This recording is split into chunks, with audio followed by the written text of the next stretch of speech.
কোন যদি শান্তিপুরের বাপের বেটা মৌলবি থাকে, আমি 2 ঘন্টা স্টেজে আছি, নিয়ে আসুন, সে খালি হালাল প্রমাণ করাবে ইসলামী শরীয়তে। কষ্টের বিষয় কি জানেন? মা হচ্ছে পর্দার জিনিস। আমি যখন ঢুকলাম সব মেয়েগুলো তো রাস্তায়। আমি কাঁচা মাল লয়, আমি পাকা পিলিয়ার।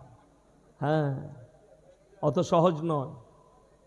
আমি আজকে ময়দানে, যারা ইউটিউবে আমাকে 5 বছর দেখছেন, আমি 5 বছরের উৎপত্তি বক্তা লয়। আমি আজকে 16 বছর জলসা করছি, 16 বছর। 5 বছর বাসে ট্রেনে জলসা করেছি, গোটা নদিয়া, মুর্শিদাবাদ, মালদা, দিনাজপুর। তবে আজকে এই জায়গায় পৌঁছে গেছি। আমি একদম পেকে ক্ষয়ের হয়ে গেছি, দেখতে পাচ্ছেন না? আমি একটা ডোজ দিলি মাল কটা ছুটে বেড়াচ্ছে, দেশ মায় আমাকে মা বোন তুলে গালি দিচ্ছে, যাকে যাকে